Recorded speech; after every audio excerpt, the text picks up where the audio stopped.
your organization, IT and environment more secure. A few housekeeping tips. We are all Zoom experts.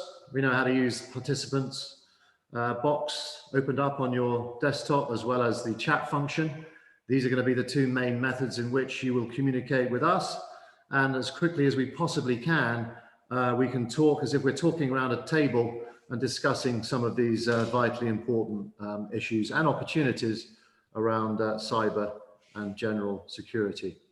Just to test that chat function now, just put in to the chat function where you're calling in from this morning, just so we know where you're dialing in from, and you can use that chat function.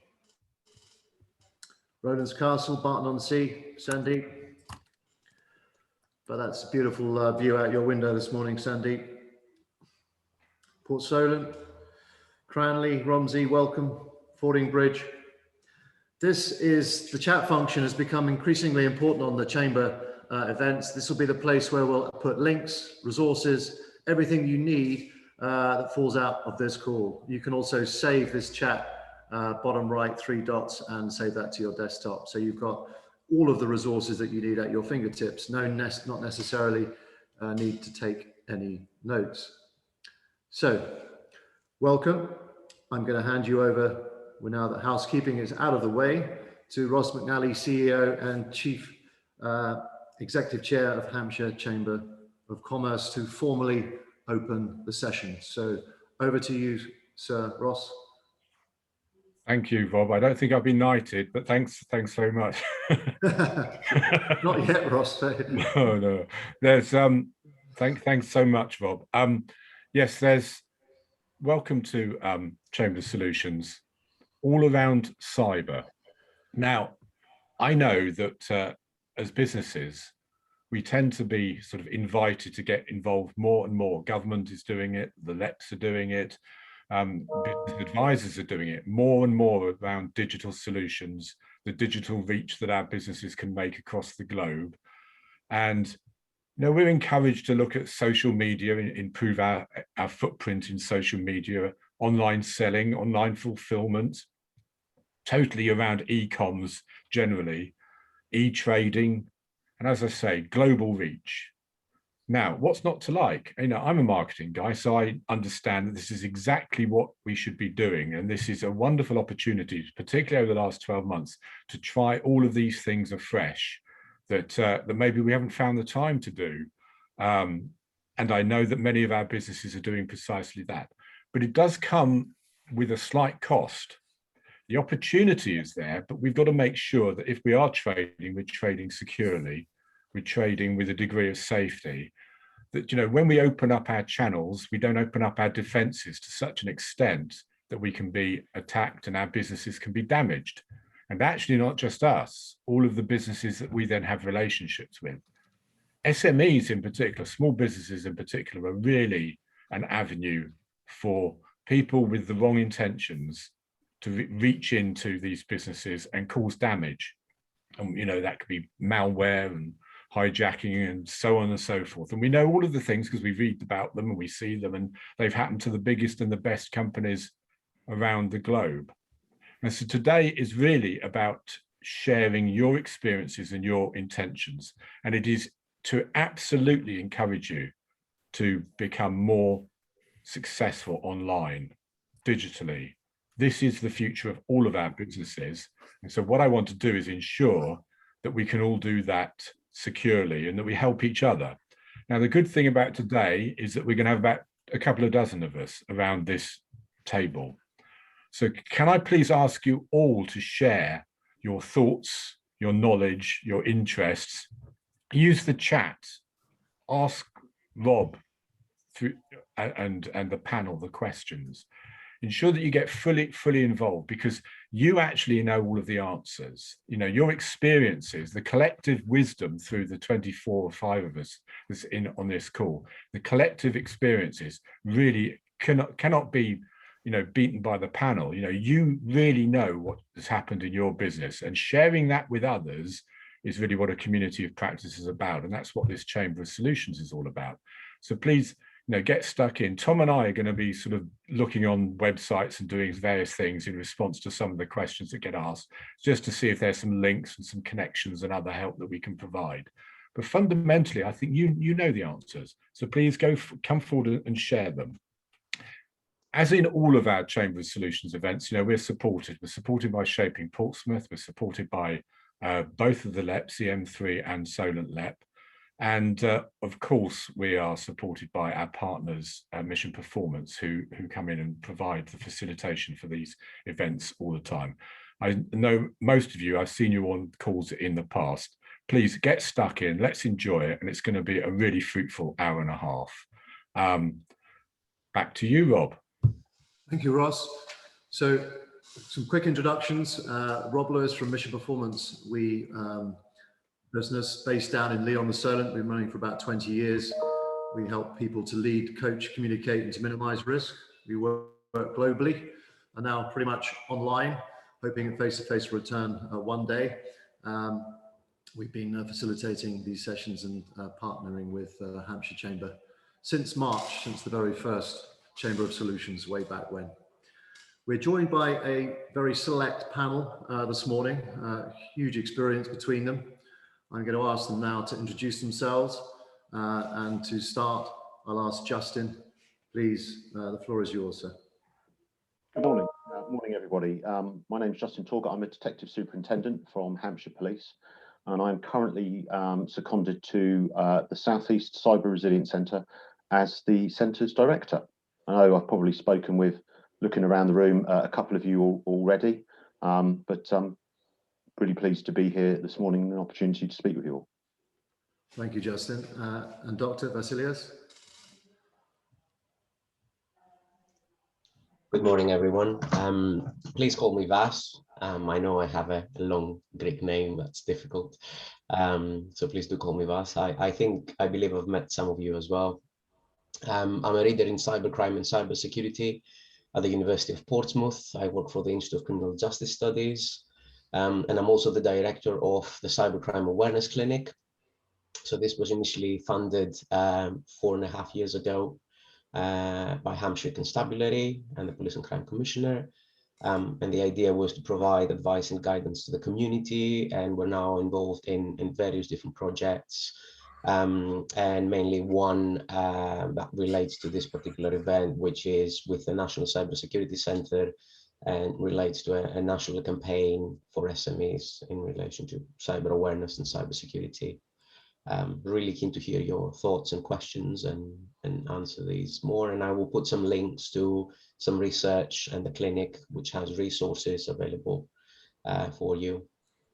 It is a big initiative for the university, and hopefully you can see some useful information there about various different aspects of cybercrime and cybersecurity. Thank you. Thank you, Vas. Chris? Morning, everyone. Police officer as well. I'm secondment to the Cyber Resilience Centre, and I head up cyber and innovation for my troubles. My last 4 years, I've been working with micro and small medium businesses, preparing them for, unfortunately, the time when they are likely to get a cyber incident. And then when they are in the midst of a cyber incident, I'm helping prevent it get worse, providing some mitigating tactics and hopefully preventing them from being a repeat victim. Work with all of the National Cybersecurity Centre literature and also the Protect officers across the UK, England, Ireland, Scotland and Wales. Thank you, Chris. Rob? Morning, everyone. My name's Rob Hamilton. I'm founder and CEO of Dynamic Edge. We're a managed service and security IT company. We have been in business for 12 years now. We support some 400 plus clients across the UK in varying sectors. And hopefully the value I can bring today is talking about the proactive side and how we advise our clients on technology that can protect them, but also education through training and so forth. But on the reactive side of things, we've been involved firsthand in recovery after cyber attack with a number of our clients. And I can speak in some detail about that and hopefully offer some anecdotal stuff there. Thank you, Rob. Thanks, Rob.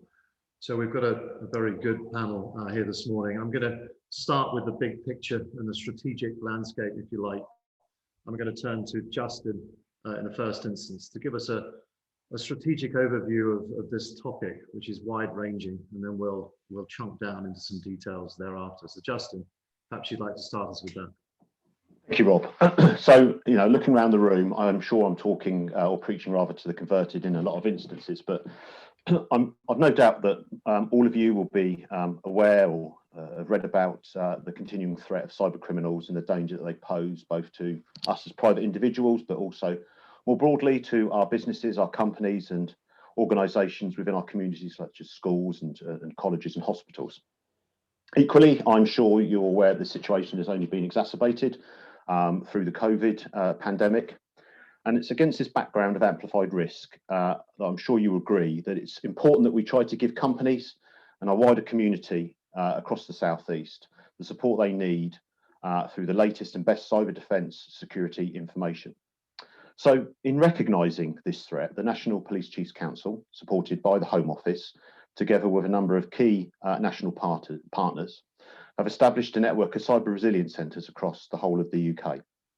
Forming part of the wider NPCC cybercrime programme and the National Protect Network, the formations of the centres marks a very different approach for policing, actively engaging both academia and the private sector to support innovation, development, and of course, most keenly, education and prevention.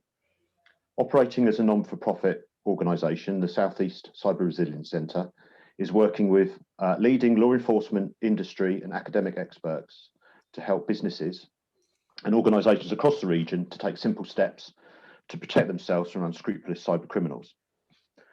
So in really brief terms, the mission of the centre and indeed the wider network is very much focused on the SME micro business sector, which Ross made reference to in his introduction. But I want to be clear that it's not about the IT sector and tech companies. It's about all businesses and all wider organisations in the region and our ability to support them to ensure that they are able to continue to operate, employ staff, and in many cases deliver key local services.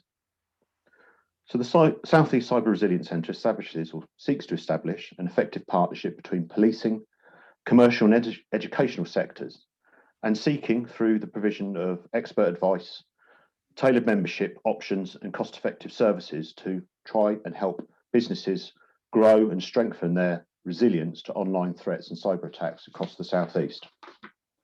The centre itself offers a number of options, and Chris or I will add the link to the chat. But most keenly, what we're here is to try and elevate or industrialise, if you forgive the term, the message around prevention. And with cyber attacks, this is very much a case of when, not if. We've all seen the reports in the news, and in fact, probably we've all noted the events across the Atlantic in the United States, where they've had an interruption to their fuel and oil supply, and that is very much the tip of the iceberg in a lot of people's case, in real sense. Sorry, and a lot of people look at that and say, "Well, that's not my company. This is not going to affect me." But the reality is, and as Ross made reference to, certainly since the pandemic, we've all seen a massive increase of movement towards online working remotely, online commerce. And so any company, I would suggest, has an online footprint, relies on the internet and relies on devices in order to run their businesses, and therefore they are at risk of a cyber attack. And no matter how big or how small your company is, the impact of a cyber attack, where you are restricted from being able to operate your systems, engage with your clients, engage with your public, or where somebody actually actively impersonates your company online and diverts payment, can be really, really costly. And that's where policing want to work with the private sector, want to work with academia in terms of trying to elevate that message around prevention, because there are some really simple and small steps that companies can take to cater for all budgets and all levels of technical skills. And within that, I very much class myself as a very base level operator in terms of technical solutions. Chris is very much the brains of the outfit. But these simple steps can be taken really simply and actually can really seek to mitigate the threats that are posed to your organisations and your companies. Thank you. Thank you, Justin. we'll stay with the same sort of strategic theme and turn to you, Vaz. What's your equivalent to Justin? Anything to add? I think Justin mentions something really important that we've tried to do with the clinic as well. And this is to bring in various different stakeholders from various different sectors and work together.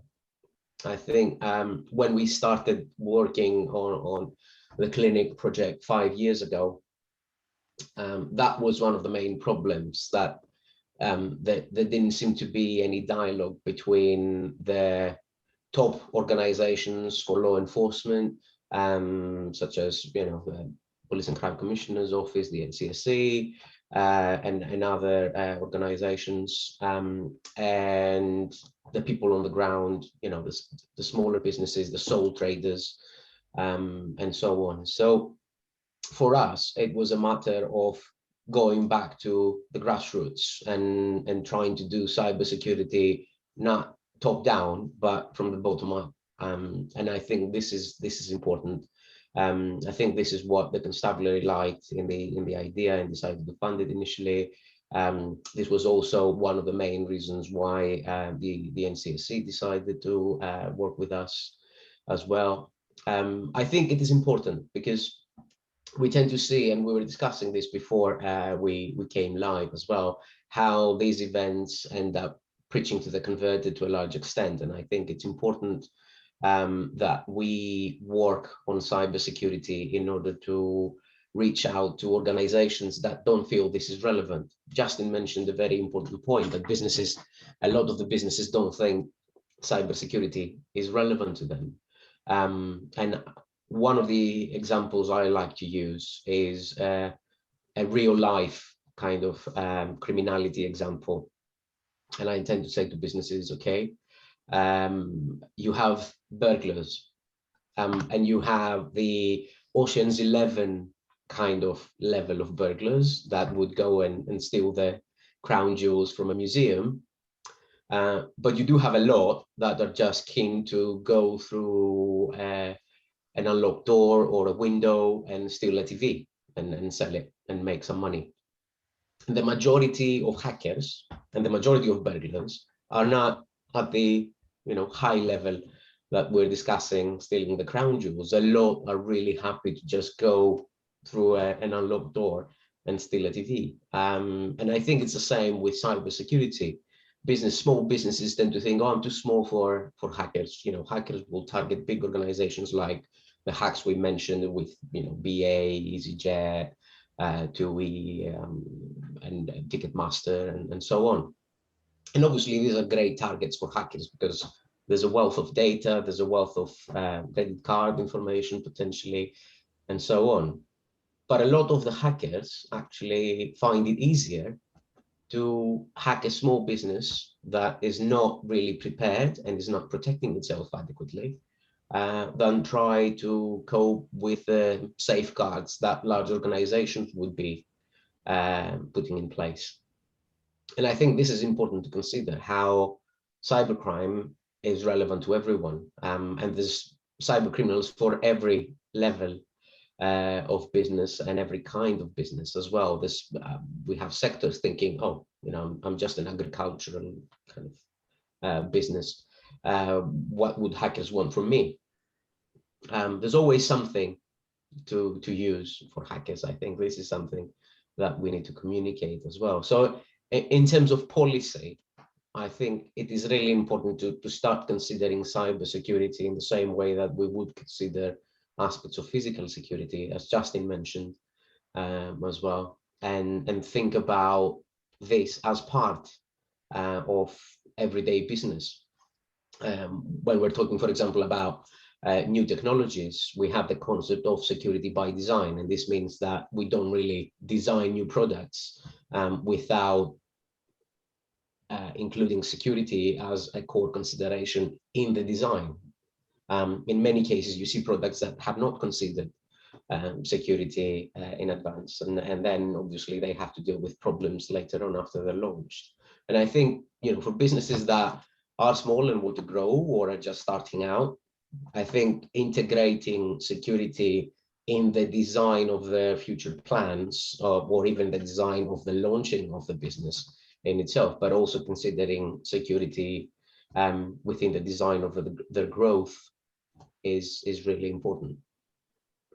We are going to explore different aspects of that in the questions later on, but for me, these are the two aspects, the grassroots concept of doing cybersecurity, and then obviously also thinking about security as a core element of the design of everything we do. Thank you.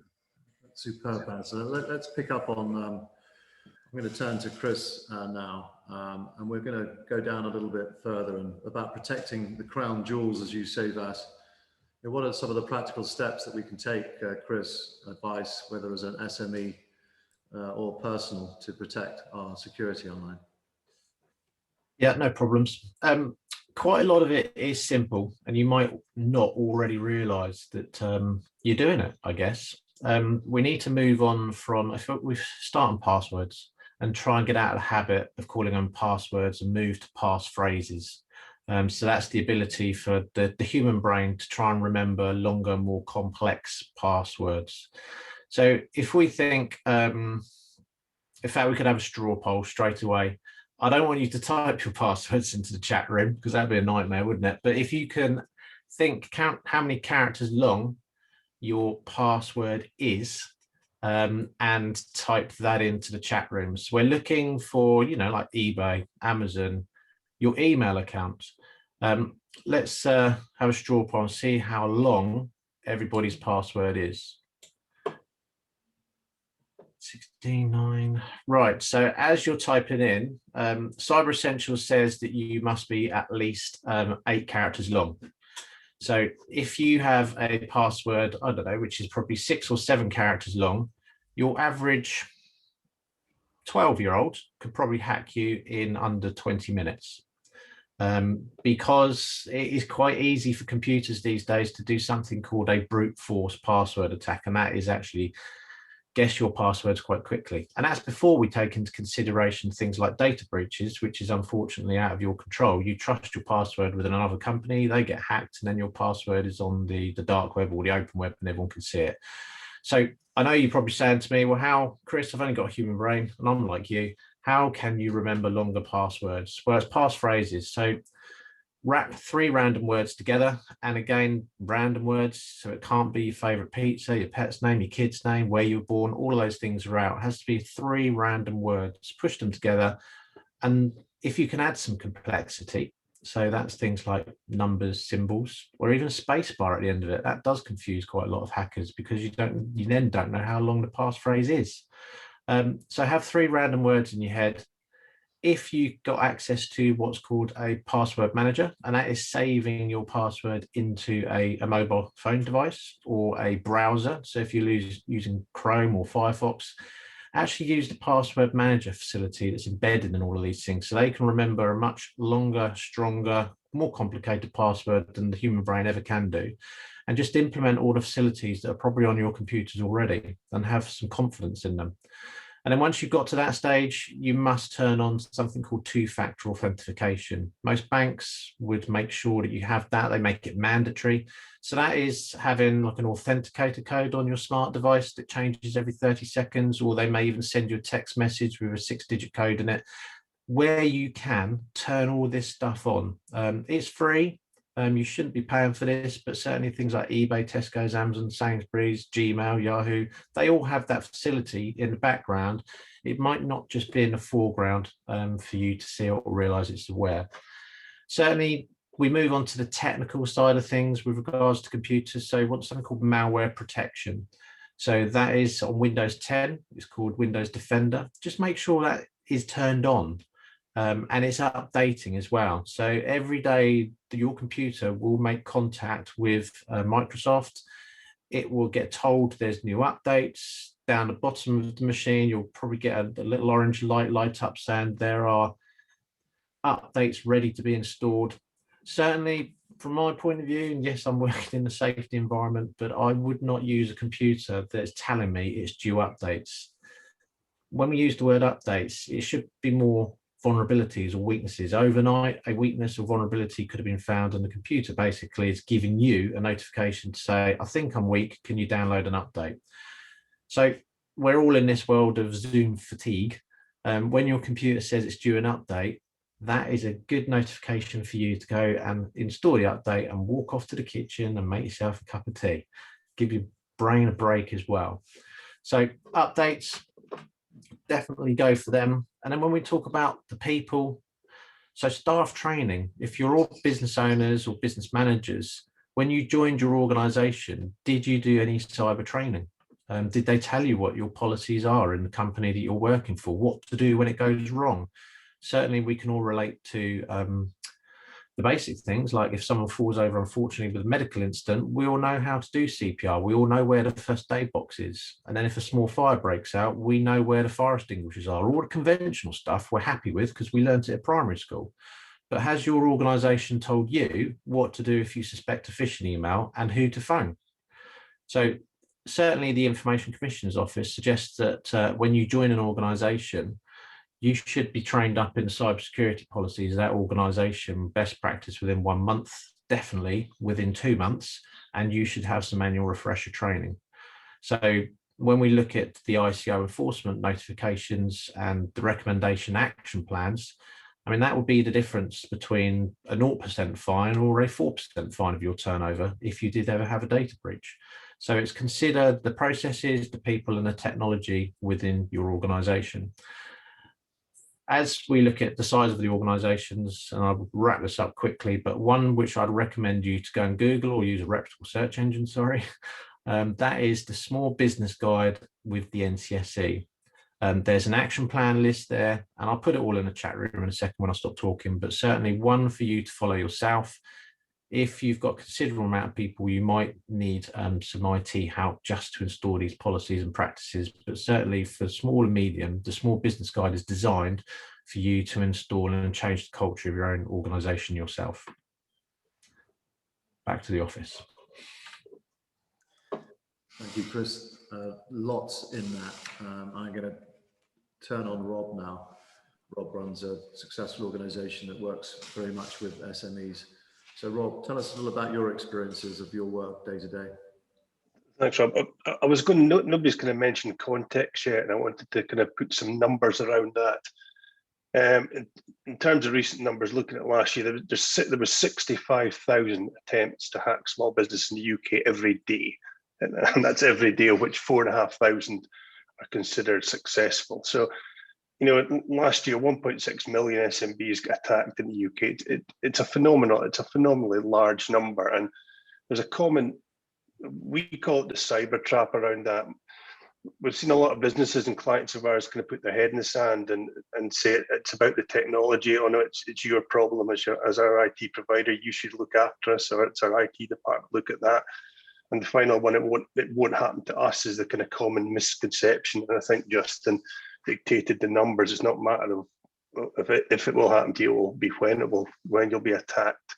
And the key point to put around this, more than 98% of today's cyber attacks are human activated. So someone has clicked on something, run something, gone to a URL, they shouldn't have, etc. So we all have to be more vigilant. And I think the guys at the Cyber Resilience Centre will say that the education part of it is a huge chunk of that, and there's a lot to be done around that.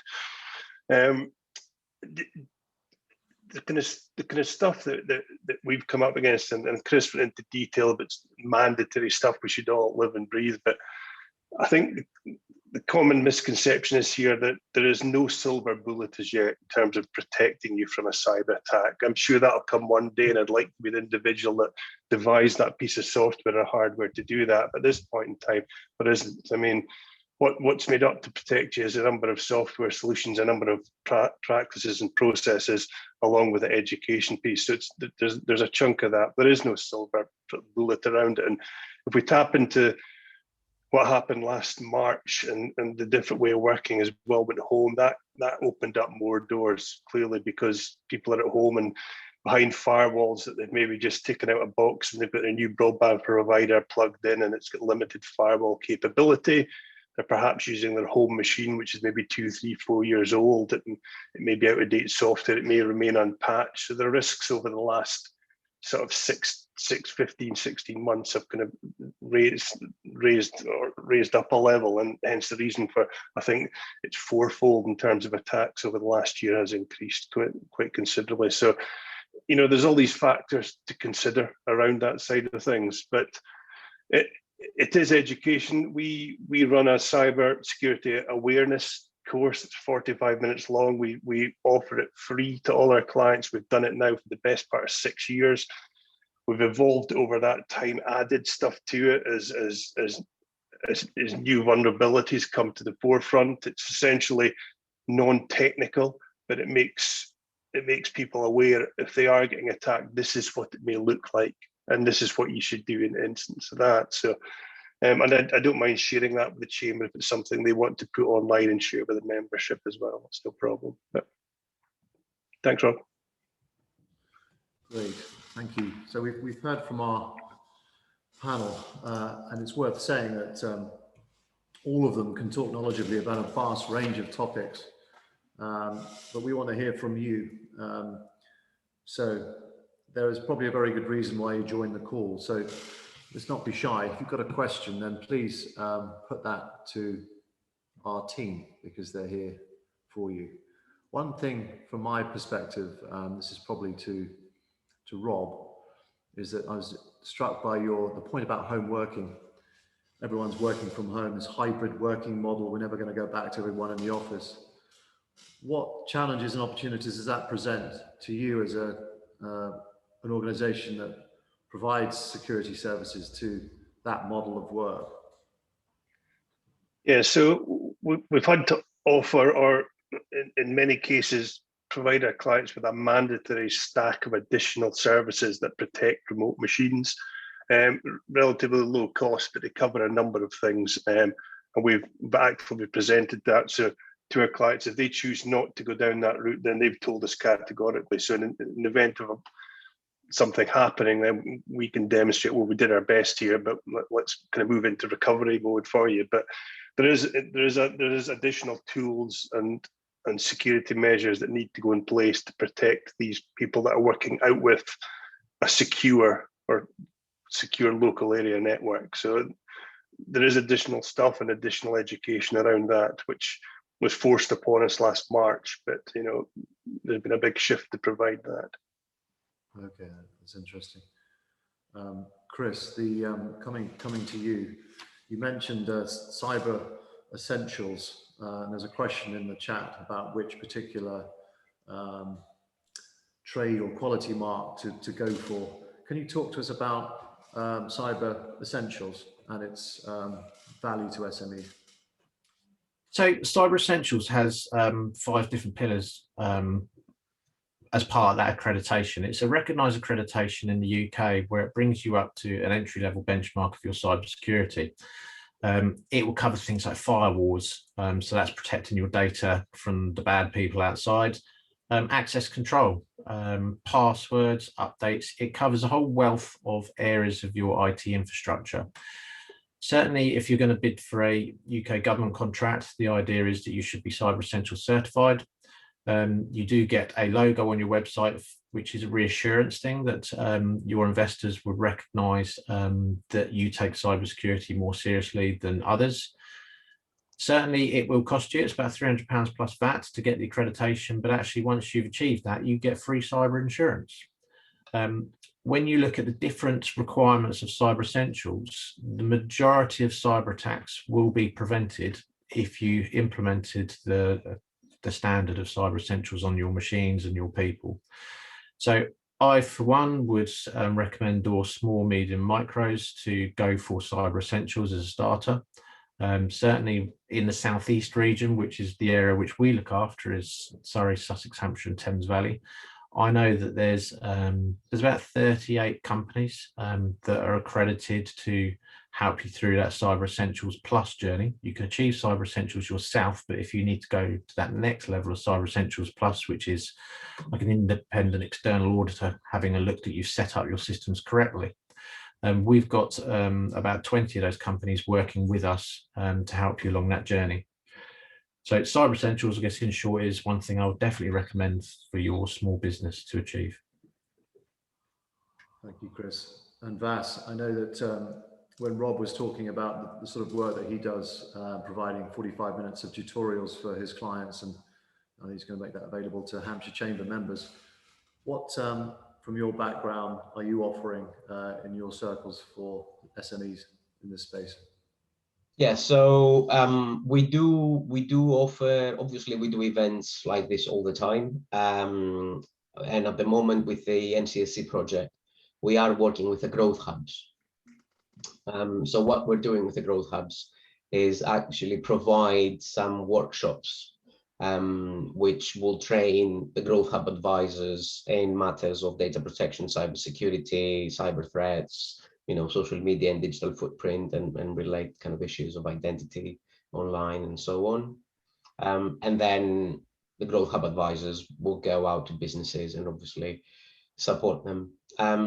The other thing we do, and I will put a link to those in the chat, is we do research with SMEs, and at the same time we offer information alongside the conducting of that research. So we do have an online survey that is still ongoing with our National Cybersecurity Centre project, and this relates to COVID and home working. So if we have small businesses, which we obviously do in the group, I'll put a link in the chat, and if you want to take 10 minutes to complete the survey, that would be massively helpful for our work with the NCSC. And it will give us an idea of what people might have done and might not have done in relation to home working and COVID, and how the NCSC can better support businesses in relation to that aspect.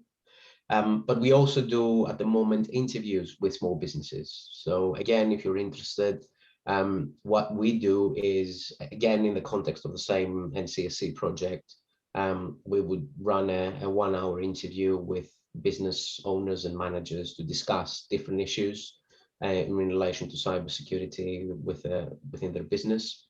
And obviously we would provide advice and guidance in relation to what they tell us their issues might be and their concerns might be, and so on. But obviously we are going to use all that data from the survey and the interviews as well to help the NCSC better tailor the advice.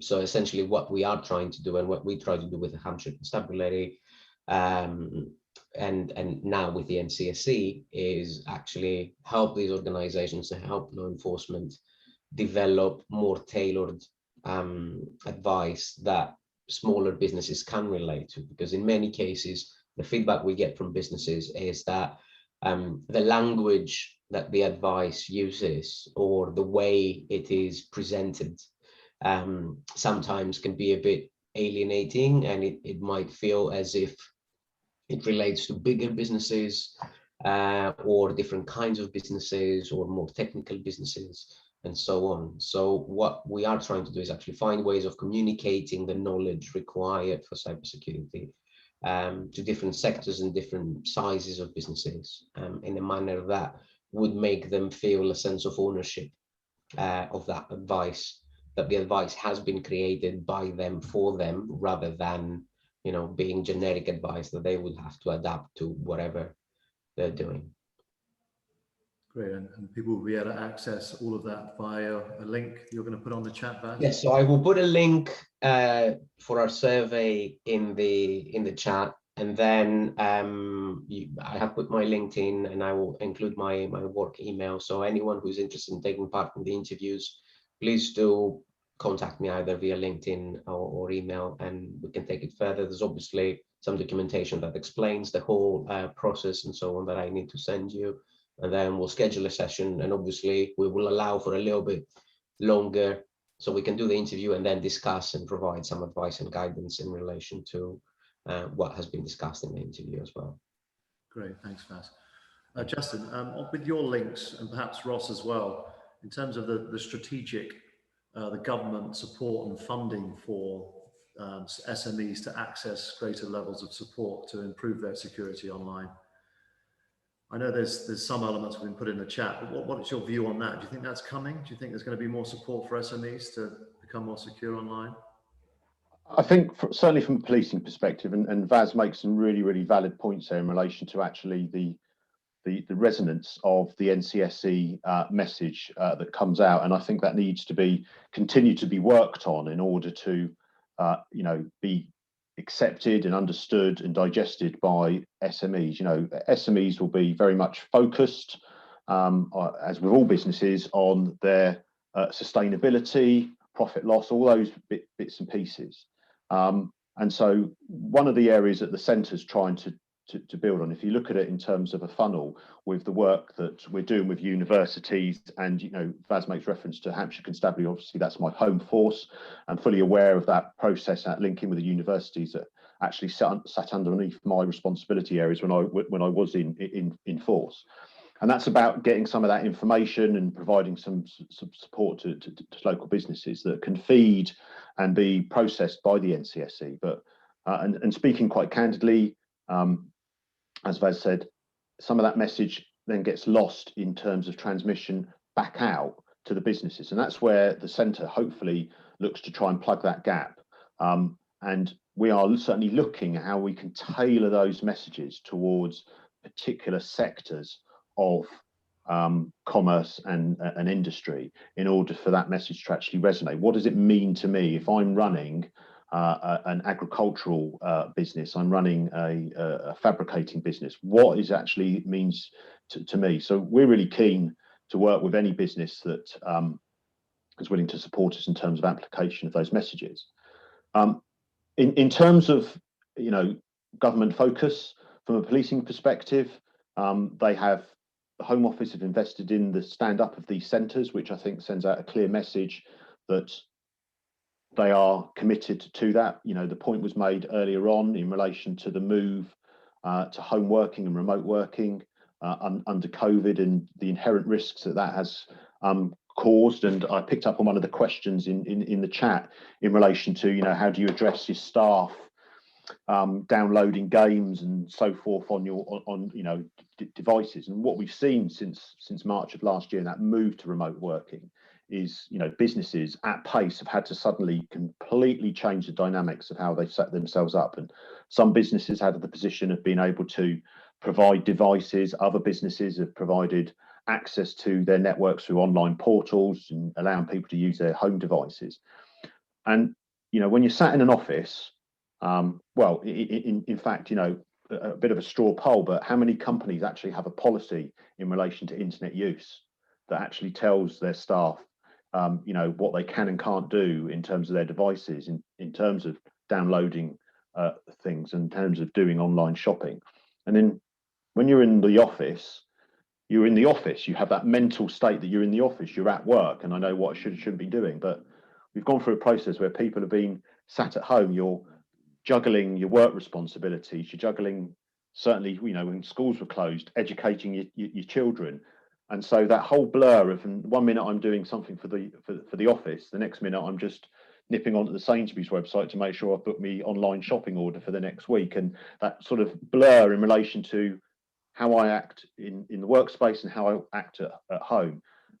But a lot of these messages are exactly the same. It's the same point, what Chris said in terms of, 3 random words and the complexity around passwords or passphrases. And so we're really in that headspace around actually educating, yes, in terms of our focus on businesses, but actually it's about educating the individual. And a lot of these things do, unfortunately, still come back down to the behaviours of staff. I think, as Rob made a reference to earlier on, pressing, opening that email that perhaps in the workplace you may not have done, or we still see people actually do, and then actually that's the back door that lets the virus in, and suddenly that computer system is down, and that company's in a really dangerous place in relation to their online presence. Yes, thank you, Justin. I'm going to take that strategic thought and come down to the more operational and tactical now. Let's talk about cloud-based services. So there's a few questions pre-event talking about the likes of Dropbox. I know there's some questions and answers in the chat about Office 365, Slack, Microsoft Teams, all of these cloud-based collaboration tools. Rob, perhaps you'd like to pick this one up. Tell us a little bit about your experience of using these tools and how they can help in this subject. Yeah, your cloud storage platforms, you've mentioned it, or OneDrive, SharePoint, Dropbox, there's Google Docs, etc. There's multiple ones out there. Now, I'd be the first one to say probably 10, 12 years ago when these technologies came to inception that they're in the cloud, they're protected and so forth. But you know, as of the last 5 years, there's a host of backup technologies that have come out that are belt and braces, and I'd wholly be advising to do that. Certainly from we're a Microsoft partner, but from a Microsoft perspective, the backup technologies are out there to belt and braces protect your email and your data that's in the cloud. I'd absolutely recommend that to all our clients. Take that on. You just never know when the big boys are going to get hit, and they will get hit as well at some point. We've heard stories about them. I mean, our industry, for example, there's a number of call management help desk systems out there, and one of the largest ones in the marketplace is called ConnectWise, and not a lot of IT partners use it.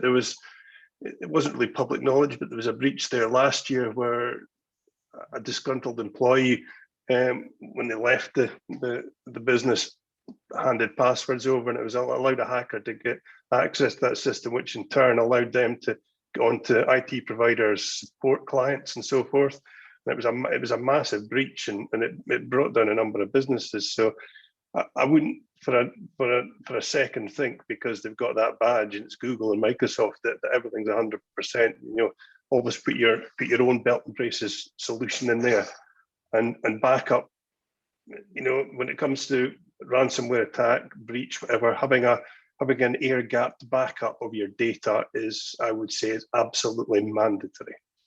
That's the way you're going to get back, is from a snapshot of data that you've had in the past. Right. Okay, Rob. Well, I know that as a business at Mission, we use Office 365A, and for us, we didn't have two-factor authentication switched on. We've got it switched on now, and a number of other tools that we use. So it's a steep learning curve for people like us, SMEs. Ross, I know that you've got a point on SME funding, access to it, or support for SMEs. Indeed, yes, Rob. It is more of a point than a solution, it has to be said. In the background, Ian from the Growth Hub and I have been sort of feverishly communicating with each other on this particular point, but it's probably important to share this, that we're in a bit of a transition right now. The situation is that government has been providing an awful lot of funding to businesses during the lockdowns and also for restart, and it's funneling and channeling much of this money through the local authorities. So that's the borough and district councils. And that is, I think, usefully the most useful and helpful point of contact to go to, because they can provide you with support around what they call ARG, additional restrictions grants, and restart grants, depending on your particular sector. But it's always worth making a phone call, because the ARGs in particular are very flexible funding indeed. And basically they want to get this money out to businesses. Now, the purpose that you may put it to may well be to improve your digital transformation and provide your business with security, and they'd be very pleased with that. But fundamentally, they've got some funding out there that is for all businesses if you just make the call and make contact. And I do know that during the whole period of lockdown, as much as many businesses did make contact and pick up their grants, there were quite a number who didn't. So don't miss out on that. If you then need help and advice, they are channeling some of that money into programs of business support as well. So it's not just grants. You'll find that they, together with partners such as the Chambers of Commerce, will be putting on a lot of events and activities similar to this, specifically on everything from growing your business's strategies, marketing, digital enhancements, all kinds of things. Again, working with partners. So look out for those as well. Best thing, get in touch with your local authority first. We then are in a position to be able to help you. Obviously, we're doing our things, but also get in touch with the Growth Hub, because the Growth Hub on a one-to-one basis is the very best business support you can find. And they go beyond the usual, high growth businesses. They want to help all of you because they have telephone helplines as well as one-to-one business support. So that's the twin channels. If you then have problems, come back to your Chamber of Commerce and tell me, and I'll help sort the problem out, because that's fundamentally why we're here. We're here to try and help and to guide you and to give you some support when things aren't going exactly right. But that's probably the best advice I can give at the present time, Rob. Thanks, Ross. I'm going to turn to the strategic aspect and turn to you, Vas. As a business owner, making strategic decisions about, where we're going to, which markets we're going to operate and how we're going to operate in those markets in 6 to 18 months' time, for example. What assumptions do we need to make about this space when we're planning those strategies? You mean in terms of cybersecurity, what assumptions? Yeah. How's the environment going to be in 18 months' time? What do we need to be thinking about now? For the future, that's an interesting question. So for me, I think, and we've touched upon that, we are moving into a very interesting era, because before COVID, we had obviously the pre-COVID, people were in their offices. There was a level of home working, but it wasn't perhaps to the extent that it would make people target specific organizations because they are extensively home working. So I think now we are nearing the end of that strict home working kind of era, and people have gotten used to the home working process, and we are moving into a new kind of period, and that new kind of period seems to be what we would call the post-COVID or post-lockdowns sort of reality. And this seems to be a much more hybrid model than what we had before. So we see larger businesses obviously thinking about eliminating their big office building structures and letting people work from home and then do hot desking in the office when people go in for a couple of days. So I think one of the main concerns that we need to consider for the next 6 to 18 months is how is this new reality going to play out in terms of new vulnerabilities, new targets, where we do see a lot of different structures that we're not really familiar with yet in terms of how they are going to be realized. Are people going to be using the same devices, desktop devices, for example, when they're hot desking? How is the bring your own device to work and the take your work device at home process going to work during this environment?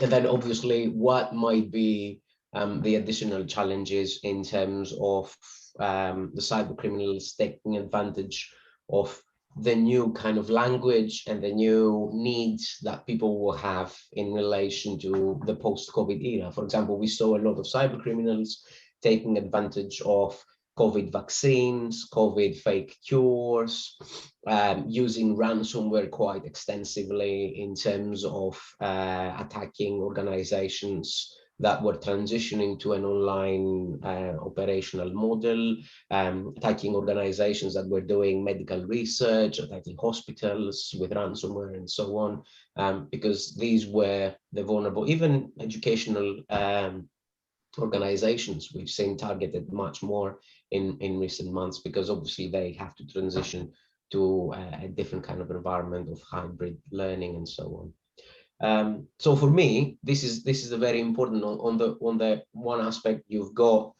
let's say, the target aspect and how the targets are going to behave and what sort of policies are going to be created in order to deal with this hybrid model and how long it is going to take for people to actually get familiar with this hybrid kind of situation. And it's very dynamic as well. It constantly changes. We might have brief lockdowns, let's say in autumn, let's hope not, but it is something that is being discussed, for example. So this might mean that once you've gone back and you are in this hybrid environment, suddenly you have to go back to a home working process for a couple of months and then come back. So I think the biggest challenge for me in terms of the potential targets is managing, and smaller businesses managing these transitions, and making sure you're interacting with organizations that do have certain processes in place in order to manage these transitions as well. In terms of attacks, I think we're going to see more ransomware in general. I think this is the trend that we see recently, but a lot of phishing as well in relation to particular COVID-related issues, like, let's say, a vaccine kind of vaccination resurgence for the new variants, let's say, from autumn. Yeah, we see a lot of phishing scams and identity fraud happening in relation to that. Or we recently saw the flu bot, which was essentially a message, presumably from DHL, telling you that you missed your parcel delivery. And obviously, we can think about this being something that could have happened pre-COVID, but imagine how many people are using these services and to what extent nowadays compared to, you know, how many deliveries we had before. So a cyber criminal using such a technique is bound to get a lot more responses to their message, because a lot more people might be expecting some. I was expecting something from DHL, and you know, it actually, I got the message on my phone, so I didn't click on it because I knew about it. But imagine someone who doesn't know about it and gets a similar message thinking, oh, my delivery has gone wrong. So yeah, I think this is something to consider. If I may, a very quick point as well. We see a lot of temporary work happening. And for me, I think this is an issue that we don't really mention that often when we talk about cybersecurity. Someone, I think, highlighted the fact that internal threats, I think, Rob, it was you, about internal threats, because a lot of the discussion revolves around external hackers attacking us. But we have seen from research as well that one of the biggest threats for organizations is actually insiders, either malevolently destroying a data or stealing data to go to a competitor, or accidentally infecting systems as well. And I think when we're talking about temporary stuff that might be reinforcing certain needs in particular periods and then going away, so let's say businesses opening up for the summer, and then obviously during the winter, they want to reduce their staff because they have fewer tables, let's say, at a pub.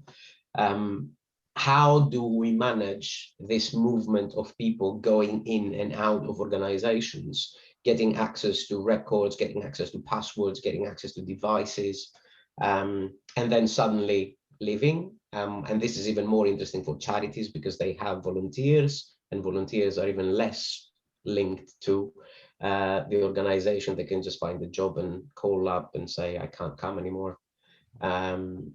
And how do we manage this aspect of people just going away with personal data about people, passwords, different access mechanisms, and even devices that they never return to the organization, and obviously all the implications in terms of cybersecurity that entails. Sorry, that was a bit more than I thought. You know, no, very good. If I may, Rob, just to sort of pick up on the back of that, Vaz is absolutely correct, and I think certainly from a policing perspective, that was one of the reasons why policing made the decision in relation to standing up these cyber resilience centres. Because what we've seen over the course of the preceding years is that continual increase in relation to the volume of cyber reported crimes, be those directly in relation to cyber frauds or you know, true cyber crimes in terms of denial of service, ransomware, phishing, etc., etc. But I think the key thing is to understand is just how agile these cyber criminals are, and the point that Vaz made in relation to, we saw, you know, as soon as no sooner after Boris Johnson had told us that we all needed to shut ourselves away indoors, did we start seeing the people coming on and sending out the emails and the text messages around various support that you can now get through the government if you click on this website. And then when the vaccine was being announced, you saw people preying on the vulnerabilities and the fears of people about getting access to their vaccine shots, and click on these links. And it's got to be one of these, and I go back to that point in relation to, you know, a company's mindset. And I put it in really simple terms, is no company would go home at the end of the night or their weekend leaving their doors and windows open and having not set the alarm and the burglar alarm and the fire alarm. Yeah, how many companies are actually approaching with the same mindset their cybersecurity, ensuring that they have a clear policy, ensuring the point that Chris made, that they clearly educate their staff when they take them on, either temporarily or full time. And it's just to understand that, you know, this is only going to continue. But actually, you know, again, really simple example in terms of domestic burglaries.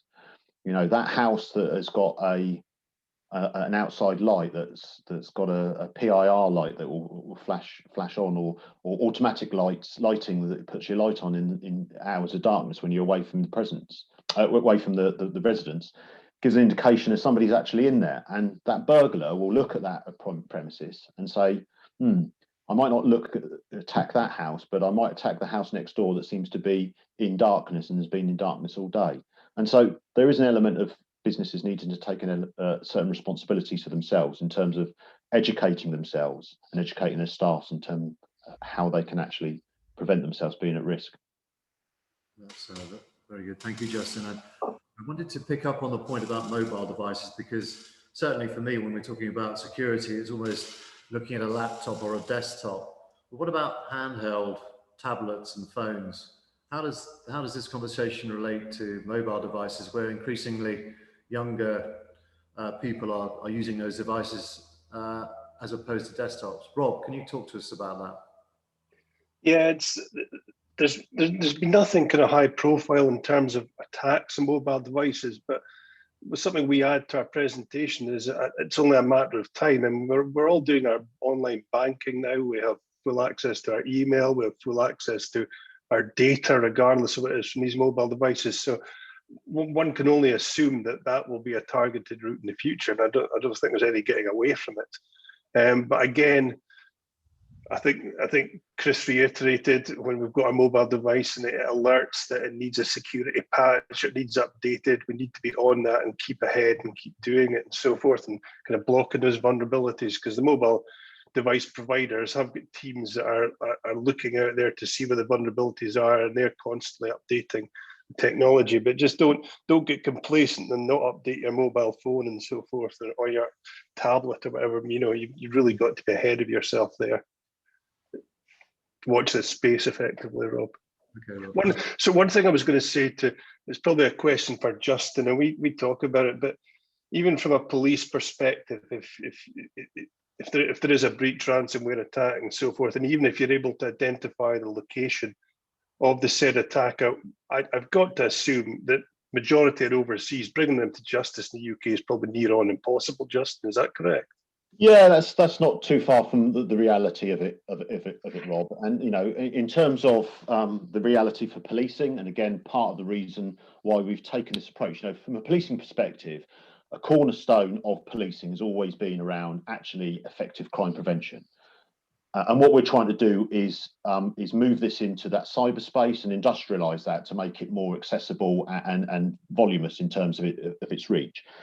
And the reality is, as you said, that in the vast majority of cases, the ability for policing to actually identify that attacker is limited.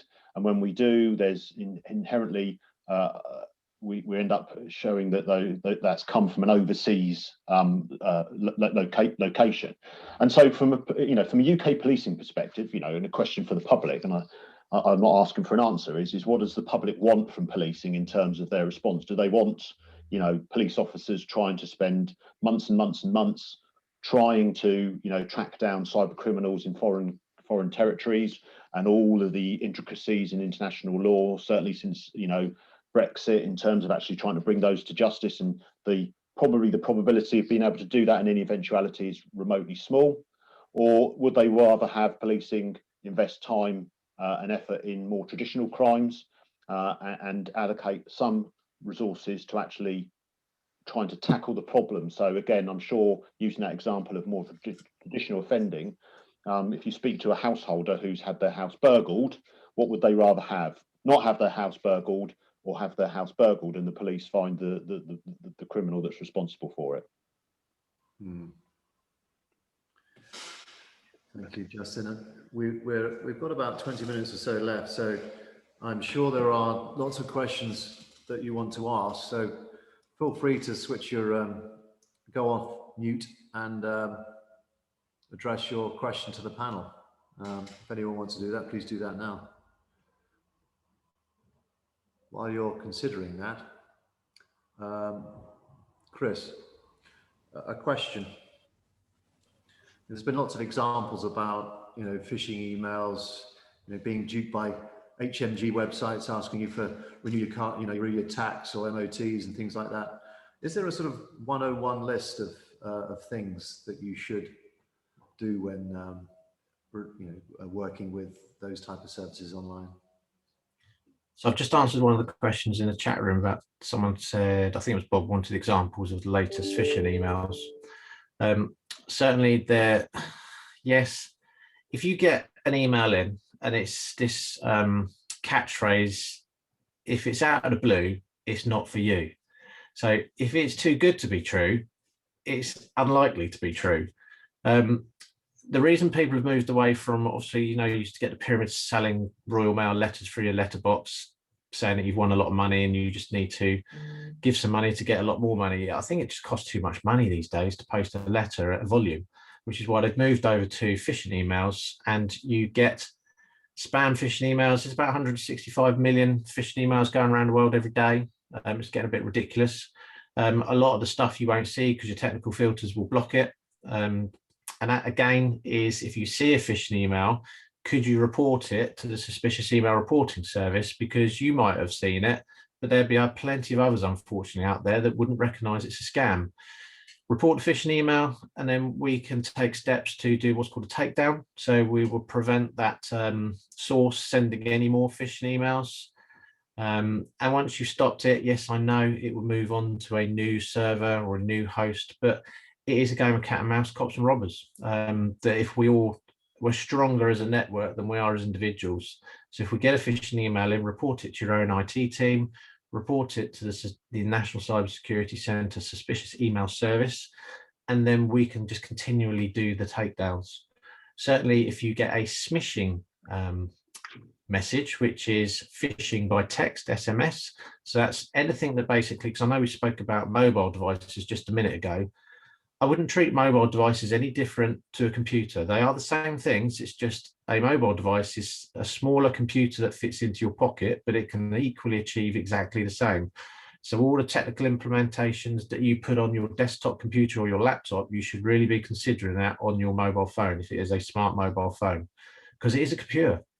But effectively, you can get smishing. So that's annoying spam text messages. Forward them off to 7726, short code 7726. So again, the same thing, that if you can stop the mobile phone sending those smishing text messages, then a lot of potential victims won't even receive them. So I know some people are far better at spotting these scams than others, but certainly you can look after your friends and family by reporting it, and then we can stop it. Great, thank you, Chris. Anyone like to ask a question? Please feel free to open your mic. I'd like to say on a story in relation to the mobile security. First of all, I'm here as part of, as project lead on CyberSafe City, which is shaping Portsmouth, one of its channels that it's working in the Portsmouth area.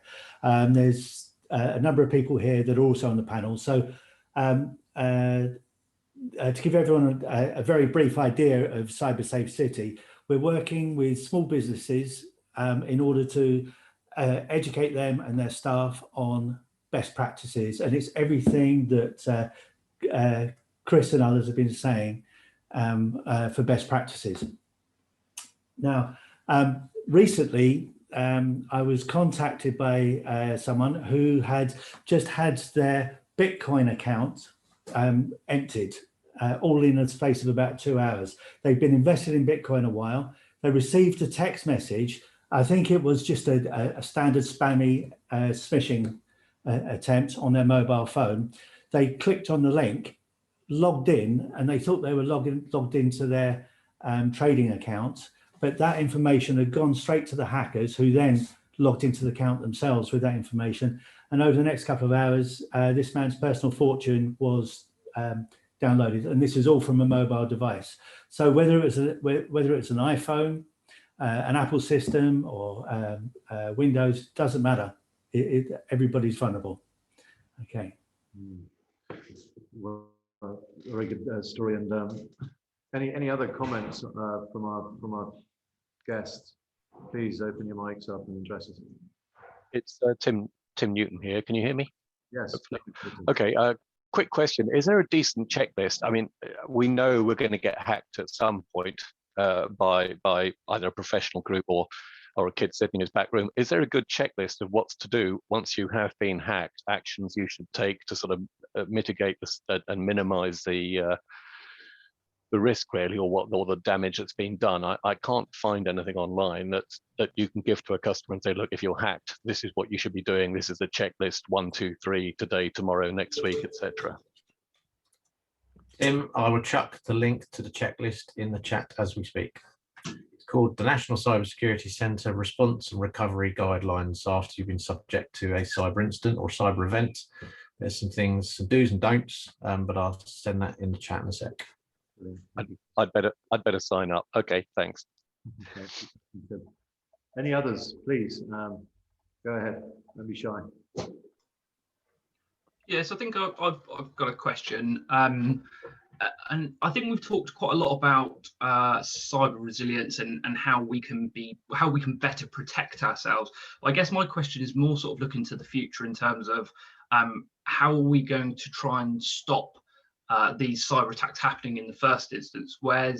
Is there going to be more global collaboration to actually catch and punish these individuals? I've watched a lot of videos from a guy called Jim Browning on YouTube, who does a lot of sort of ethical hacking, if you want to call it that. And he's saying that there's quite a lot of the hackers stem from India in Kolkata. But they very rarely actually get punished due to the fact that I think it's the laws within India are something along the lines of you have to go to their country to make a complaint or something along those lines, which as a UK citizen, I'm not going to, if I've had 50 quid stolen, I'm not likely to travel all the way to India just to press charges there. So I guess the question is more look into the future. What are the UK or what is it going to be happening within the globe to try and actually stop this from happening in the first instance? One for you, Justin. Yeah. So I mean, it's a good point, Miles, and you can draw some comparisons here in relation to the pandemic of drugs, and we all know of the poppy fields in Afghanistan. We all know of the cannabis, the cocaine that gets moved in from Central and South America.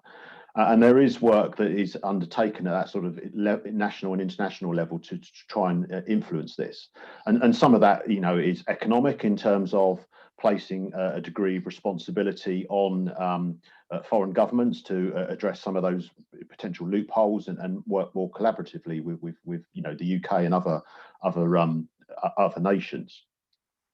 But we have to understand where, in reality, the ability to influence this is credible and where it isn't, and we also need to understand how, and going back to my previous point, is how agile and nimble these people are. As soon as you take, as soon as you cut one head off the snake, 4 or 5 regrows. And the point Chris made earlier in terms of, cops and robbers, cat and mouse. We're fully aware in policing that for every report of a dodgy website that we take down, quite quickly that'll spring up in some other form in some other location. And again, it goes back to that point in terms of, certainly from a policing perspective and in terms of funding, is what level of investment is acceptable to the public for the UK government to invest in terms of taking this forward, in terms of having a more credible ability to engage and pursue those cyber criminals, but equally understanding where the limitations to do that in terms of a judicial outcome are limited by international law. So it's not a true, it's not a full answer in terms of that. It is something that continues to be subject of discussion. You know, NCSE for the UK government are the thought leaders in relation to this. They own the national strategy. They are focused on what the external threat is. And, you know, all I can say is there is an element of that that does include engaging with foreign territories in terms of actually trying to educate them. And again, you take some overseas territories, not necessarily India there, but, you know, going back a few years, you'd have boiler house frauds that were being communicated by serious and organised criminals who will take, you know, over entire buildings and have banks of people sitting on phones, phoning up elderly people and the lonely people, and doing dating website scams and so forth. And a lot of work was done internationally in terms of trying to close that down. But the trouble is, as I said before, they'll just move on to another type of criminality in order to, or methodology in order to perpetuate that criminality. So, you know, there is an aspect certainly of responsibility from the government and policing in order to be forward facing, and part of, again, the reason that cyber resilience centres have been brought into fruition is to try and move policing beyond just a reaction to these events and get more into prevention and advice and instilling a sense of security for companies and individuals. Oh, thank you. Could I maybe add something here? Yeah, I really agree with Justin here. And it's like, Miles, I think it's like saying we can eliminate drugs and drug smuggling from the world. And there's a very interesting example, actually, that blends the two. So in the dark web, you had the Silk Road, which was a huge marketplace for people buying drugs online. There was a huge operation with the FBI spearheading that in order to shut down the Silk Road. And then within the space of a few weeks, there was Silk Road 2 operating on the dark web. And not only that, but it was even more popular than the original Silk Road, because the popularity that the Silk Road got from being in the media in terms of the FBI shutdown attracted more people to this kind of new model of drug smuggling and drug buying. So in this respect, I think Justin is very right in saying we can throw as much money as we want at this, but reacting is probably not the best focal point, because if the hack has happened, then probably you don't really have much control in terms of where the money's gone or where the data has been after that. And just putting people in prison is not probably going to solve the problem if people have used your credit cards anyway. Obviously, there is an element in eliminating cyber criminals, but I think from what we've seen with the research we've done with the clinic as well, the most important aspects that people were aware that you couldn't really prosecute someone if they were abroad, and it would be really costly and really time consuming and so on.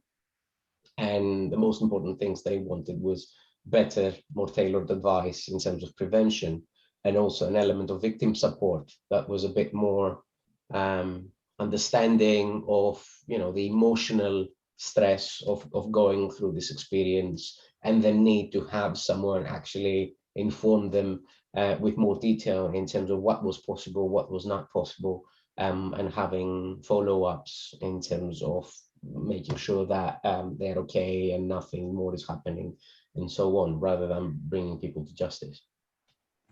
And to just two further little points on that, Rob, if I may, and just to sort of hopefully sort of reassure you, Miles, in relation to that, is again, from our perspective, from policing perspective, you've got to understand that serious and organised crime operate as a business. You know, they will have divisions, they will have different methodologies. You know, they're all about income generation. That is their key business model. And so, you know, cybercrime is just one of those divisions of that company. So by policing looking to industrialize and promote resilience, cyber resilience, actually allows us to reinvest resources into other areas of policing, such as more traditional attacks or targeting rather of serious and organised crime, and looking at the options there that we have in order to take them down. So, you know, we do see a lot of the gangs that are involved in drug supplies will have their fingers in online crimes as well, because, you know, we all see stories in the news about young kids being trafficked down from big cities to the rural locations to sell drugs. But equally, those kids are the same kids that are being used and abused in relation to perpetuating online offences as well, and not just necessarily in the UK, but overseas. So there is an element of actually it frees up some of our time and resources in order to try and perpetuate targeting of those organised crime groups in other ways. Thank you, Justin. I've got one eye on the time. Hopefully that goes a long way with your question, Miles. I'm just going to go through the rest of the panel now. Chris, the final sort of 30 seconds, a close from you, and then we'll go to you next, Rob. So, Chris. Yeah, no problems. Sign up for free call membership with us. We send out monthly newsletters on what the latest threats are and then what mitigation is for that. It is all free and it's provided with a completely non-biased approach. And then if you need any further services, just pick up the phone or drop us an email and we're here to help. And we are utilising the talent pool of the local universities, courtesy of VAS. So Portsmouth, Southampton, Oxford, Surrey and New Bucks. We are using the endless talent pool of the real good talent that's coming through from uni at the moment. It's brilliant to see. It's great to see. Thank you, Chris. Rob. Yeah, as I said, anyone can make contact with me if they're wanting any more advice on what I've said about proactive solutions to protecting businesses against cybercrime. My parting note would be, and I heard this from a colleague who made it up, was to treat your passwords like you treat your underpants. Change them often, don't leave them lying about, and don't share them. Yes, very good. Thank you, Rob. Vas. You're on mute, Vas. Sorry. Final thoughts? Yes. I think I like that with the passwords. I hadn't heard that before, but it's really interesting and useful to consider. For me, it's important to consider, I think, the fact that we are all vulnerable. Even people working in this sector have fallen victim to different kinds of fraud online, or hacks or viruses or something like that. So it is important for me to consider that we all need to put an effort in. Cybersecurity is a chain and we're all linked together to an extent. You know, if I get hacked, Chris might get an email from me talking about our students working with the resilience centers, and there might be a phishing link in there. Obviously, it might be that the various security measures will pick it up, but or Chris will smell it, but it might not be the case. So we need to consider cybersecurity as a responsibility, as well as something that we need to expect the police or the government or the technological platforms and businesses to help us with. This is obviously happening at the same time, but I think in the same way that we consider personal security and we pay attention to, you know, locking our doors or you know, crossing the road when there's no traffic and so on, I think cybersecurity needs to become something like this, that we consider as a daily kind of care for our everyday life, rather than something that is a bit niche and relates to people that only work with technology. Yes. Thank you, Vas. Justin, final word from you. Thank you, Rob. Well, first of all, just to say thank you very much to Ross and his team for laying this on and inviting us to take part today. And your stewardship of the meeting. I think the point that Ross made right at the beginning when he did his introduction is, and it's something that's been communicated lots of times through a number of experts, of which I clearly do not class myself as being one of. But the internet is a power for good. It has radically changed how we all live our lives. It's radically changed, certainly in the last year, how we all run our businesses and we engage with our staff. However, as with everything in life, there is inherent risks and inherent dangers. Those last points that Vaz made are absolutely bang on. This is not going to change. This is not going to go away. Crime has always existed as long as society and humanity have been around. And we need to understand that we can take some responsibility for looking after ourselves and our loved ones and our companies. And I'm very keen on this being a message that is elevated, because what we are doing is we're teaching life skills to the kids of the future. You know, when I was young, it was all about Green Cross Code Man and looking both ways and so forth. But you know, now it's about educating kids about looking after their private information, their own personal information, and that of their families. And it's just, you know, that last point for me really is, as Vaz has said and I've said repeatedly, simple steps that you can take.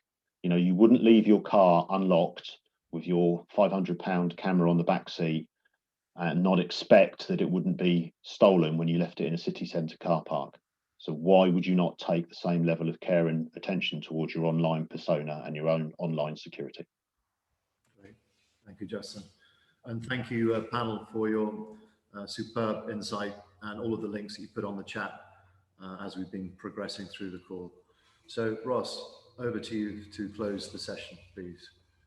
Thanks so much, Rob. And of course, as we know, Dave Prowse was not only the Green Cross Code Man, he was also Darth Vader. So we should be very concerned indeed.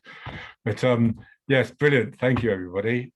This has been a really fascinating session. And I think actually the fact that it's a couple of dozen of us has helped to a great extent. I hope it has proved useful for you all. But also, please do ensure that you sort of spread the word, and particularly get in touch with the Cyber Resilience Centre for the South East. They're going to be really helpful to you, and get involved with their activities and the support that they can provide.